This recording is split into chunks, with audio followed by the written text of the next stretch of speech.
Hello दोस्तों, कैसे हैं आप सब? अच्छे होंगे। आज का नया टॉपिक जीडीपी पर। जीडीपी क्या है, जीडीपी का इतिहास क्या है, इस वीडियो के माध्यम से हम आपको बताएंगे। वीडियो को लास्ट तक जरूर देखना। आइए शुरू करते हैं। वर्ष 1 ईस्वी से लगभग 1700 वर्षों की निरंतर अवधि के लिए भारत विश्व की सबसे बड़ी अर्थव्यवस्था था, जो विश्व सकल घरेलू उत्पाद का 35 से 40% हिस्सा था। ब्रिटिश शासन के अंत के बाद कुछ समय के लिए संरक्षणवादी आयात प्रतिस्थापन, फैबियन समाजवाद और सामाजिक लोकतांत्रिक प्रेरित नीतियों के संयोजन ने भारत पर शासन किया। तब अर्थव्यवस्था को डिरिगिज्म के रूप में चित्रित किया गया था। इसमें व्यापक विनियमन, संरक्षणवाद, बड़े एकाधिकार का सार्वजनिक स्वामित्व, व्यापक भ्रष्टाचार और धीमी वृद्धि थी। 1991 से निरंतर आर्थिक उदारीकरण ने देश को बाजार आधारित अर्थव्यवस्था की ओर अग्रसर किया है। 2008 तक भारत ने खुद को दुनिया की तेजी से बढ़ती अर्थव्यवस्थाओं में से एक के रूप में स्थापित कर लिया था।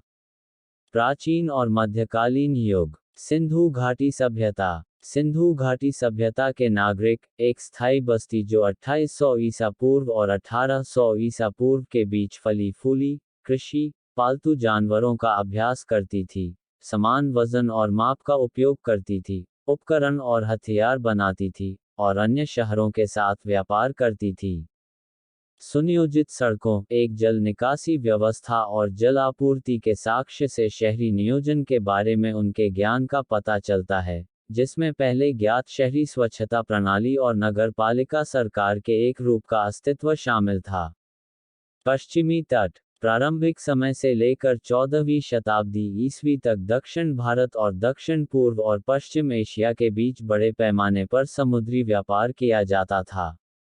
मालाबार और कोरोमंडल तट दोनों पहली शताब्दी ईसा पूर्व से महत्वपूर्ण व्यापारिक केंद्रों के स्थल थे, जिनका उपयोग आयात और निर्यात के साथ साथ भूमध्य क्षेत्र और दक्षिण पूर्व एशिया के बीच पारगमन बिंदुओं के लिए किया जाता था। समय के साथ व्यापारियों ने खुद को ऐसे संघों में संगठित किया जिन्हें राज्य का संरक्षण प्राप्त था। इतिहासकार तपन राय चौधरी और इरफान हबीबो दावा करें कि विदेशी व्यापार के लिए यह राज्य संरक्षण 13वीं शताब्दी ईस्वी तक समाप्त हो गया था, जब इसे बड़े पैमाने पर स्थानीय पारसी, यहूदी, सीरियाई ईसाई और मुस्लिम समुदायों ने शुरू में मालाबार पर और बाद में कोरोमंडल तट पर ले लिया था। रेशम मार्ग। अन्य विद्वानों का सुझाव है कि भारत से पश्चिम एशिया और पूर्वी यूरोप में व्यापार 14वीं और 18वीं शताब्दी के बीच सक्रिय था। इस अवधि के दौरान भारतीय व्यापारी अज़रबैजान के बाकू के उपनगर सुरखानी में बस गए। इन व्यापारियों ने एक हिंदू मंदिर का निर्माण किया, जो बताता है कि 17वीं शताब्दी तक वाणिज्य भारतीयों के लिए सक्रिय और समृद्ध था। आगे उत्तर में सौराष्ट्र और बंगाल के तटों ने समुद्री व्यापार में एक महत्वपूर्ण भूमिका निभाई, और गंगा के मैदानों और सिंधु घाटी में नदी जनित वाणिज्य के कई केंद्र थे। पंजाब क्षेत्र को अफगानिस्तान और आगे मध्य पूर्व और मध्य एशिया से जोड़ने वाले खैबर दर्रे के माध्यम से अधिकांश भूमि व्यापार किया जाता था। हालांकि कई राज्यों और शासकों ने सिक्के जारी किए, लेकिन वस्तु विनिमय प्रचलित था। गांवों ने अपनी कृषि उपज का एक हिस्सा शासकों को राजस्व के रूप में दिया, जबकि उनके कारीगरों को उनकी सेवाओं के लिए फसल के समय फसल का एक हिस्सा मिलता था। मौर्य साम्राज्य का चांदी का सिक्का, 3वीं शताब्दी ईसा पूर्व। गुप्त वंश का चांदी का सिक्का, 5वीं शताब्दी।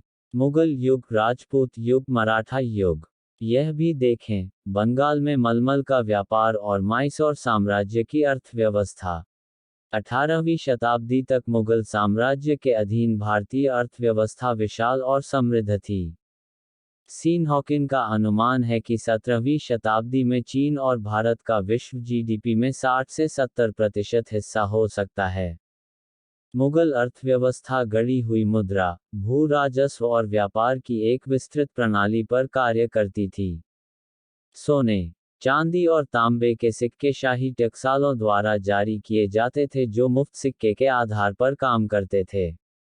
मुगलों के अधीन एक केंद्रीकृत प्रशासन के परिणामस्वरूप राजनीतिक स्थिरता और एक समान राजस्व नीति, एक अच्छी तरह से विकसित आंतरिक व्यापार नेटवर्क के साथ, यह सुनिश्चित करती है कि भारत अंग्रेजों के आगमन से पहले पारंपरिक कृषि प्रधान होने के बावजूद, काफी हद तक आर्थिक रूप से एकीकृत था। निर्वाह कृषि की प्रधानता की विशेषता वाली अर्थव्यवस्था। मुगल कृषि सुधारों के तहत कृषि उत्पादन में वृद्धि हुई। उस समय यूरोप की तुलना में भारतीय कृषि उन्नत थी, जैसे कि यूरोपीय कृषि में अपनाने से पहले भारतीय किसानों के बीच सीड ड्रिल का व्यापक उपयोग, और संभवतः उच्च प्रति व्यक्ति कृषि उत्पादन और खपत के मानक 17वीं सदी के यूरोप में। मुगल साम्राज्य की एक संपन्न औद्योगिक विनिर्माण अर्थव्यवस्था थी, जिसमें भारत 1750 तक दुनिया के औद्योगिक उत्पादन का लगभग 25% उत्पादन करता था। यह अंतर्राष्ट्रीय व्यापार में सबसे महत्वपूर्ण विनिर्माण केंद्र बना। मुगल साम्राज्य से निर्मित माल और नकदी फसलें दुनिया भर में बेची जाती थीं। प्रमुख उद्योगों में कपड़ा, जहाज निर्माण और इस्पात शामिल थे, और संसाधित निर्यात में सूती वस्त्र, यार्न, धागा, रेशम, जूट उत्पाद, धातु के बर्तन और चीनी, तेल और मक्खन जैसे खाद्य पदार्थ शामिल थे। मुगल साम्राज्य के तहत शहर और कस्बे उफान पर थे, जिसमें अपने समय के लिए अपेक्षाकृत उच्च स्तर का शहरीकरण था। इसकी 15% आबादी शहरी केंद्रों में रहती थी, जो उस समय के समकालीन यूरोप में शहरी आबादी के प्रतिशत से अधिक और उससे अधिक थी। 19वीं सदी में ब्रिटिश भारत के प्रारंभिक आधुनिक यूरोप में, मुगल भारत के उत्पादों, विशेष रूप से सूती वस्त्रों के साथ साथ मसाले, मिर्च, नील, रेशम, और साल्टपीटर युद्धपोतों में उपयोग के लिए के उत्पादों की महत्वपूर्ण मांग थी। यूरोपीय फैशन, उदाहरण के लिए, मुगल भारतीय वस्त्रों और रेशम पर तेजी से निर्भर हो गया। 17वीं शताब्दी के अंत से 18वीं शताब्दी की शुरुआत तक, मुगल भारत में एशिया से ब्रिटिश आयात का 95% हिस्सा था, और अकेले बंगाल सूबा प्रांत में एशिया से 40% डच आयात होता था। इसके विपरीत, मुगल भारत में यूरोपीय वस्तुओं की मांग बहुत कम थी, जो काफी हद तक आत्मनिर्भर थी। भारतीय सामान, विशेष रूप से बंगाल से आने वाले सामान, इंडोनेशिया और जापान जैसे अन्य एशियाई बाजारों में भी बड़ी मात्रा में निर्यात किए गए थे। उस समय मुगल बंगाल सूती वस्त्र उत्पादन का सबसे महत्वपूर्ण केंद्र था। 18वीं शताब्दी की शुरुआत में, मुगल साम्राज्य का पतन हो गया, क्योंकि इसने मराठा साम्राज्य को पश्चिमी, मध्य और दक्षिण और उत्तर भारत के कुछ हिस्सों को खो दिया, जो उन क्षेत्रों को एकीकृत और प्रशासित करना जारी रखता था। मुगल साम्राज्य के पतन के कारण कृषि उत्पादकता में कमी आई, जिससे कपड़ा उद्योग पर नकारात्मक प्रभाव पड़ा। मुगल काल के बाद के युग में उपमहाद्वीप की प्रमुख आर्थिक शक्ति पूर्व में बंगाल सूबा थी, जो संपन्न कपड़ा उद्योग और अपेक्षाकृत उच्च वास्तविक मजदूरी को बनाए रखती थी। हालांकि, बंगाल के मराठा आक्रमणों से पूर्व तबाह हो गया था और फिर 18वीं सदी के मध्य में ब्रिटिश उपनिवेशवाद, पानीपत की तीसरी लड़ाई में हार के बाद, मराठा साम्राज्य कई संघ राज्यों में बिखर गया, और परिणामस्वरूप राजनीतिक अस्थिरता और सशस्त्र संघर्ष ने देश के कई हिस्सों में आर्थिक जीवन को बुरी तरह प्रभावित किया, हालांकि यह स्थानीय समृद्धि द्वारा कम किया गया था। नए प्रांतीय राज्य। 18वीं शताब्दी के अंत तक, ब्रिटिश ईस्ट इंडिया कंपनी ने भारतीय राजनीतिक रंगमंच में प्रवेश कर लिया था और अन्य यूरोपीय शक्तियों पर अपना प्रभुत्व स्थापित कर लिया था। इसने भारत के व्यापार में एक निर्णायक बदलाव और शेष अर्थव्यवस्था पर एक कम शक्तिशाली प्रभाव को चिह्नित किया। 19वीं शताब्दी की शुरुआत से, ब्रिटिश ईस्ट इंडिया कंपनी के क्रमिक विस्तार और शक्ति के समेकन ने कराधान और कृषि नीतियों में एक बड़ा बदलाव लाया, जिसने व्यापार पर ध्यान केंद्रित करते हुए कृषि के व्यावसायीकरण को बढ़ावा दिया, जिसके परिणामस्वरूप भोजन का उत्पादन कम हो गया। फसलों, बड़े पैमाने पर गरीबी और किसानों की बर्बादी, और अल्पावधि में कई अकालों को जन्म दिया। ब्रिटिश राज की आर्थिक नीतियों ने कम मांग और घटते रोजगार के कारण हस्तशिल्प और हथकरघा क्षेत्रों में भारी गिरावट का कारण बना। 1813 के चार्टर द्वारा अंतर्राष्ट्रीय प्रतिबंधों को हटाने के बाद स्थिर वृद्धि के साथ भारतीय व्यापार का पर्याप्त विस्तार हुआ। इसका परिणाम भारत से इंग्लैंड में पूंजी का एक महत्वपूर्ण हस्तांतरण था, जिसके कारण अंग्रेजों की औपनिवेशिक नीतियों के कारण घरेलू अर्थव्यवस्था के आधुनिकीकरण के किसी भी व्यवस्थित प्रयास के बजाय राजस्व की भारी निकासी हुई।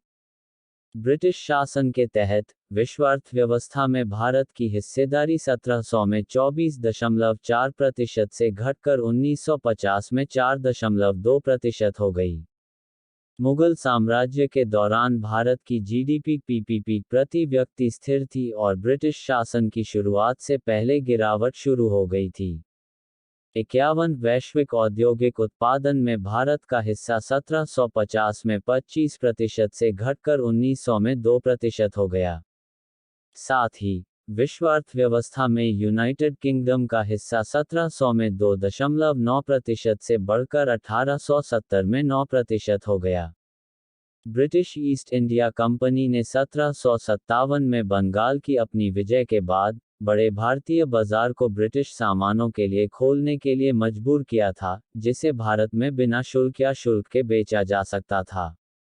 स्थानीय भारतीय उत्पादकों की तुलना में, जिन पर भारी कर लगाया जाता था, जबकि ब्रिटेन में भारतीय वस्त्रों को बेचने से प्रतिबंधित करने के लिए प्रतिबंध और उच्च शुल्क जैसी संरक्षणवादी नीतियों को लागू किया गया था, जबकि भारत से कच्चे कपास को बिना शुल्क के ब्रिटिश कारखानों में आयात किया गया था, जो भारत से वस्त्र का निर्माण करते थे।